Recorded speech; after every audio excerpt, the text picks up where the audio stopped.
শ্ৰীৰামপুৰৰ সমষ্টিত দলভাগৰৰ ৰাজনীতিৰ ধুম বিটিআৰৰ চিফ প্ৰমোদ বড়ো সবল নেতৃত্বত যে বিটিআৰত শান্তি ঘূৰি অহাৰ লগতে উন্নয়ন হৈছে তাৰ বাবেই শ্ৰীৰামপুৰ সমষ্টিৰ গাঁৱে ভূঞে বিভিন্ন দল ত্যাগ কৰি স্বতঃস্ফূৰ্তভাৱে ইউপিপিএল দলত যোগদান কৰিছে।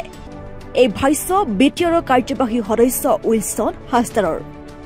শ্ৰীৰামপুৰ সমষ্টিৰ সংখ্যালঘু অধ্যুষিত অঞ্চলৰ ২ নং বহি চাটামা গাঁৱৰ জাতীয় বিদ্যালয় প্ৰাংগণত বুধবাৰে সন্ধিয়া ইউপিপিএল দলত এখন যোগদান সভা অনুষ্ঠিত হয়।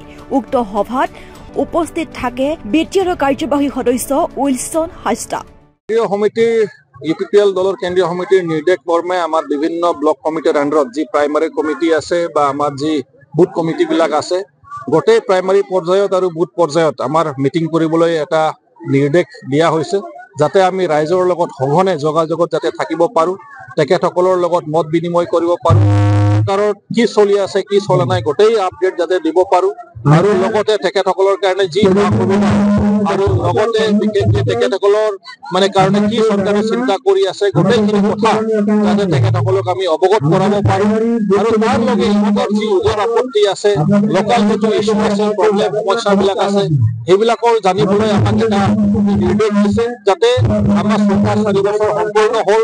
এতিয়া যি বাকী সময় আছে এই সময়ত যাতে যিটো প্ৰায়ৰিটি সব কাম যদি আমি কৰিব নোৱাৰিলে যিটো প্ৰায়ৰিটি খুবেই দৰকাৰ বিশেষ আৰু যিটো আমাৰ হাতত আমাৰ আওতাত আছে আমাৰ কেপাচিটিত আছে সেইবিলাক কাম যাতে আমি অতি শীঘ্ৰে কৰি দিব পাৰোঁ। তো তেনেকুৱা আমাৰ কাৰ্যসূচী চলি আছে। তাৰ লগত বহুতে জইনিং কৰাৰ দলত যোগদান কৰাৰ প্ৰস্তাৱ ৰাখি আছে আৰু সেইকাৰণে আমিও ৰখিব পৰা নাই।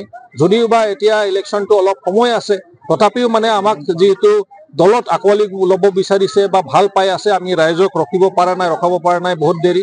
সেইকাৰণে কেইটামান জাগাত আমাৰ জইনিং প্ৰগ্ৰামো হৈ আছে। সেই মৰ্মে আজি ভমৰাবিল আমাৰ প্ৰাইমাৰী কমিটিৰ উদ্যোগত ইয়াত যিটো আজি কাৰ্যসূচী ৰখা হ'ল, ইয়াত এটা জইনিং প্ৰগ্ৰামো ৰখা হ'ল। বহুত কেইজন মানুহ আজি ইয়াত জইনিং কৰিলে আৰু এইটো ৰেগুলাৰ আমাৰ চলি আছে। এই কেইদিনতে প্ৰায় আমাৰ কমেও ৪,০০০ মান জইনিং তেনেকুৱা প্ৰগ্ৰাম হৈ গ'ল সব মিলি, যিটো জইনিং কাৰ্যসূচী চলি আছে আৰু এইটো কণ্টিনিউ থাকিব। আমাৰ অনলাইন মেম্বাৰশ্বিপ ড্ৰাইভো প্ৰায় এতিয়া ১০-১১ হাজাৰ পাৰ হৈ গ'ল। তো তেনেকুৱা ধৰণৰ আমাৰ চলি আছে। তো তেনেকুৱা ধৰণৰ আমাৰ কাৰ্যসূচী চলি থাকিব। এতিয়া প্ৰাইমাৰী শেষ হোৱাৰ পিছত আমি বুথ পৰ্যায়ত একদম গ্ৰাছৰুট পৰ্যায়ত আমি গুচি যাম, যাতে ৰাইজৰ লগত আমাৰ কোনো যাতে দল হিচাপেও গেপ নাথাকে আৰু চৰকাৰ হিচাপেও যাতে আমাৰ গেপ নাথাকে। তো এইখিনিয়ে প্ৰগ্ৰাম আজি হৈ আছে।